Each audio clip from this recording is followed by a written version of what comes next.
Este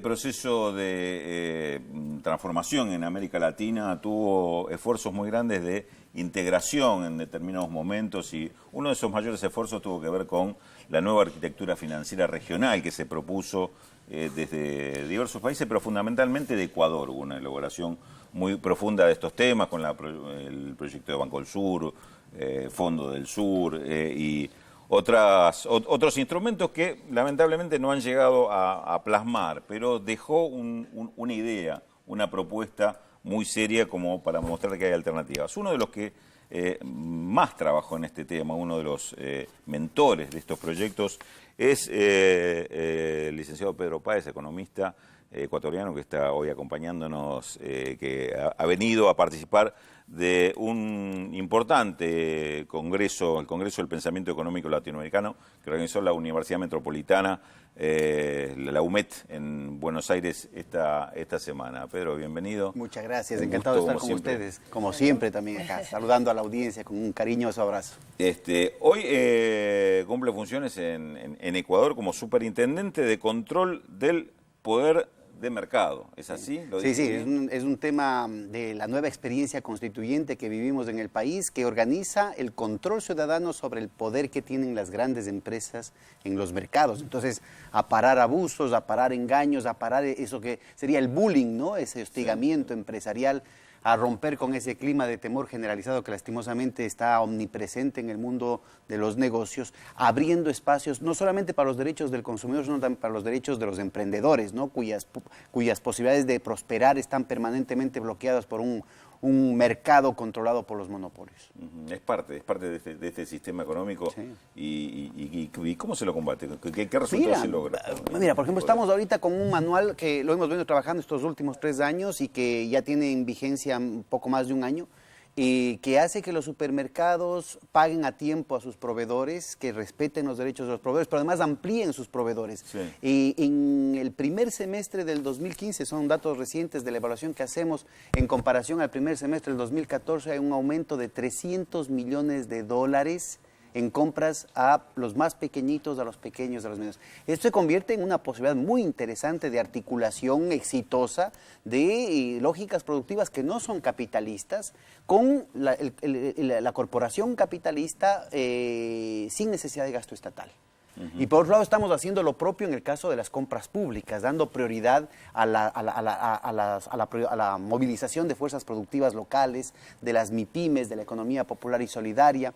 Yo vengo justamente, estoy un poco bronceado, me decía Telma, porque venimos recorriendo el camino del Inca, mira, con los hermanos peruanos en la frontera sur del Ecuador, con los del norte del Perú, para justamente reavivar otra organización social del espacio, otro tejido productivo que no es movilizado por el mercado, entre comillas, formal, ¿no? El mercado más extrovertido, más ligado a la gran carretera, a la Panamericana, a los grandes latifundios, al comercio de importación, sino que ahora estamos justamente generando otro tipo de lazos, de la diplomacia entre los pueblos, que fue tan efectiva en el tema que comentabas del Banco del Sur, del Sucre, del Fondo del Sur, y todavía no podemos bajar la guardia. Ese es un tema que sigue siendo inaplazable para América Latina y que puede marcar la diferencia en lo que tiene que ver con la continuidad de los procesos democráticos que estamos construyendo. Pedro, de estos temas, ¿qué hablaron ustedes en el pensamiento económico latinoamericano? Es decir, por ejemplo, ¿se habló algo vinculado con el Banco del Sur de promover esto? ¿Se habló algo vinculado a esta experiencia ecuatoriana?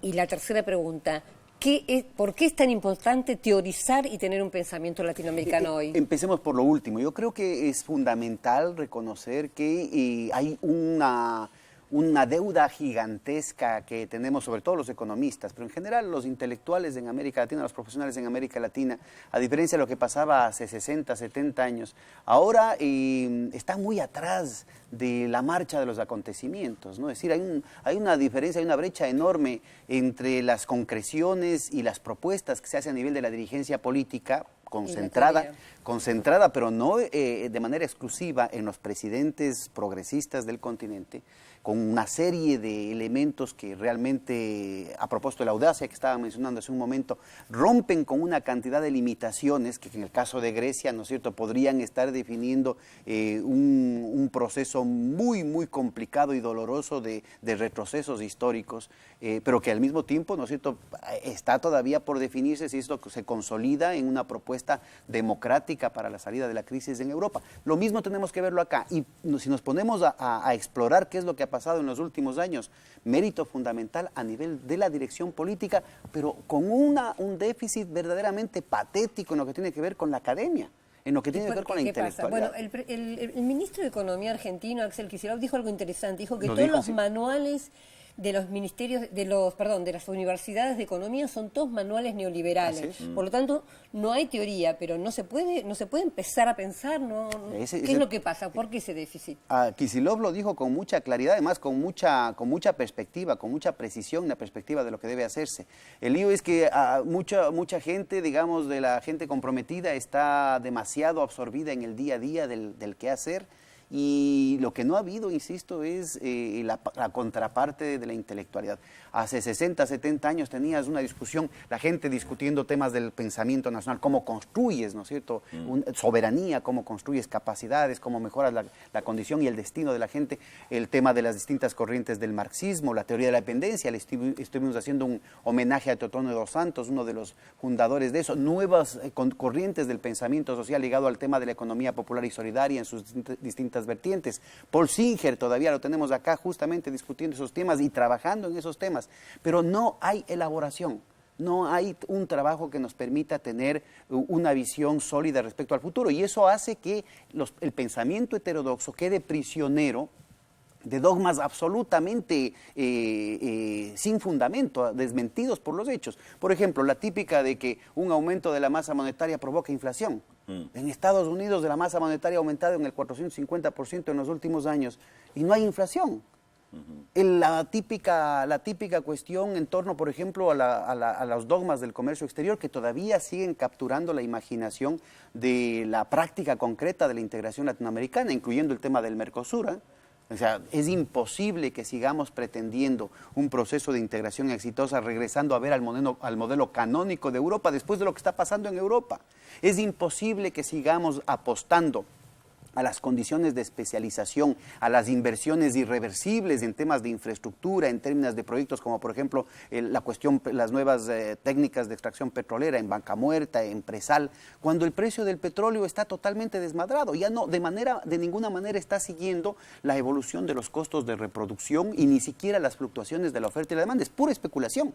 Y ya se ha demostrado que ahí hay un rol fundamental de los mismos bancos que desde la corrupción y la incompetencia han llevado al mundo a la crisis y que siguen teniendo la sartén por el mango porque los bancos centrales le siguen dando explícita o implícitamente inyecciones gigantescas de recursos, que como no lo traducen en inversión productiva, se sigue yendo a la especulación, manipulación de la tasa de interés, manipulación del precio del oro, manipulación del tipo de cambio entre el dólar y el euro, manipulación pero es de todo. Los precios claves de la economía mundial están estructuralmente distorsionados. Hay que impulsar entonces, no sé, con becas de alguna manera para que haya este pensamiento nuevo, ¿no? Sí. O para que haya una teoría del pensamiento Yo creo que hay nuevo. que interpelar además a los economistas de todo cuño, incluyendo a los heterodoxos, y ese fue uno de los méritos del Congreso, fue muy franco, digamos, el cuestionamiento, inclusive en el campo popular, en el campo heterodoxo, sobre la necesidad de ser autocríticos y de repensar con rigor y responsabilidad elementos claves de la teoría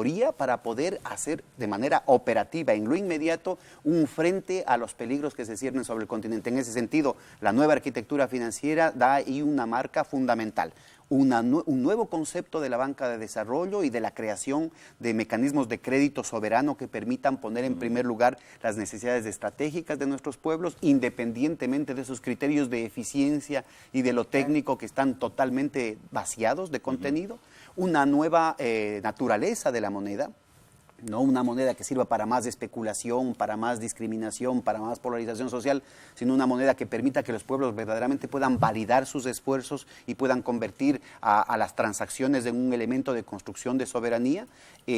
Una moneda no única, una moneda unitaria, que permita movilizar fuerzas productivas, rompiendo el monopolio mundial que tiene el dólar sobre la liquidez, la transaccionalidad e inclusive el crédito mismo.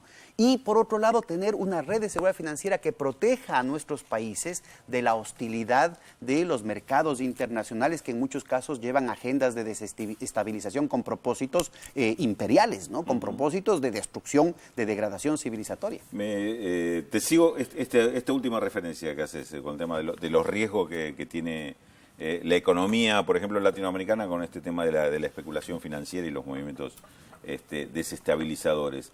Si tuvieras que analizar hoy para América Latina, después de un proceso, en promedio podríamos decir, de 15 años de transformaciones en la región, hoy este mundo no es el mismo que teníamos hace 15 años, hay una crisis que se ha agravado y pareciera que las amenazas son mayores. ¿Qué es lo que tendría que tener o estar previendo a América Latina para no quedar sometido a estos condicionamientos? No, mira, tu pregunta, este mundo ya no es el de hace solo 15 años. Esa es parte fundamental del problema y una de las partes intocadas de los procesos importantísimos, de los esfuerzos importantísimos que hemos hecho.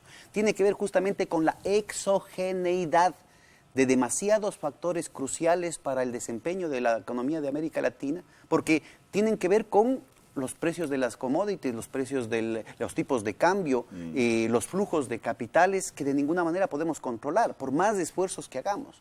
Entonces tenemos que empezar a endogeneizar la prosperidad. Una de esas claves tiene que ver con el tema de generar espacio de política, o sea, capacidades reales de decisión, por ejemplo, en lo que tiene que ver con el manejo de balanza de pagos, en lo que tiene que ver con las posibilidades de fuga de capitales, una serie de controles prudenciales, que en ese caso yo creo que aquí Argentina particularmente, no porque les quiera franelear un poco, pero tienen una experiencia enorme porque han sido expertos en crisis, pues. Sí. Entonces, aquí hay un know-how que es fundamental, no solamente para acá, miren, ahora que estábamos hablando de la cuestión de Grecia, fundamental para entender el margen de posibilidades, el repertorio de herramientas con las cuales defender a los pueblos que pueden tener los gobiernos progresistas. Pero ese es un tema que no puede ser espontáneo, no puede ser aislado, tiene que trabajárselo sistemáticamente.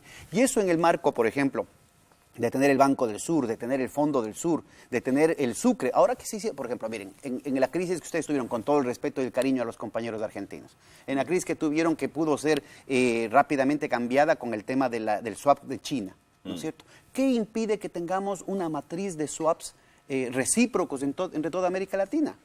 Inclusive la Argentina en ese momento de dificultades no tenía ningún problema en abrir swaps en pesos argentinos a Perú, a Ecuador, a Chile y al propio Brasil. Y el propio Brasil no tenía ningún problema de abrir una serie de fuentes de swap en reales brasileños a la propia Argentina y al resto de países de América Latina. Cosas tan triviales como esas están contenidas en el Sistema Unitario de Compensación Regional, que ya está funcionando desde el 2010, pero que está totalmente subutilizado. Bueno, parecería que la respuesta a la crisis global sigue habiendo una tendencia cada vez más a que las respuestas sean locales. No, y no solamente locales, son las mismas respuestas del pasado que se han mostrado en todo lado contraproducentes. ¿Sí? Entonces, podríamos estar disparando, y ese es parte del problema, con gobierno progresista o no gobierno progresista, porque el problema no va por ahí. El tema es que el poder de los mercados especulativos es tan formidable y tan creciente, inclusive después de la crisis. Es más, paradójicamente, después de la crisis, en lugar de debilitarse esos sectores de fraude, esos sectores criminogénicos, ¿no es cierto?, que provocaron la crisis, se han vuelto todavía más poderosos, más ricos, más poderosos, con más capacidades de golpearnos. Entonces, necesitamos atender, y ahí está uno de los retos de la teoría, pero también uno de los retos operativos inmediatos. Por ejemplo, el tema de generar mecanismos que permitan defender y fortalecer, profundizar, diversificar las condiciones de la integración comercial, de avanzar hacia la integración productiva, la integración social, pasan precisamente por mecanismos de financiamiento diferentes, la utilización de las propias monedas nacionales. Brasil ha dado una muestra, con todas las limitaciones y cuestionamientos que puede hacerse, por ejemplo, al BNDES, de cómo puede el crédito soberano alcanzar niveles formidables en el impulso a las fuerzas productivas. Bueno, aprendamos las lecciones de eso críticamente en un escenario de fraternidad como el que felizmente se ha logrado inaugurar en estos años con los gobiernos progresistas en el continente, y proyectémoslo en instituciones sólidas que redefinan no solamente la capacidad de movilización de recursos del sector público, sino también del sector privado. América Latina, año tras año, seguimos llorando en la teoría y en los los discursos de los economistas, porque llegue más inversión, porque venga más plata acá. Y América Latina está exportando capitales todo el tiempo y lo hace en las condiciones más antitécnicas posibles, porque los colocan afuera con tasas de interés cercanas a cero, precisamente ahí donde está el foco de infección, porque los bancos del norte están quebrados. Entonces,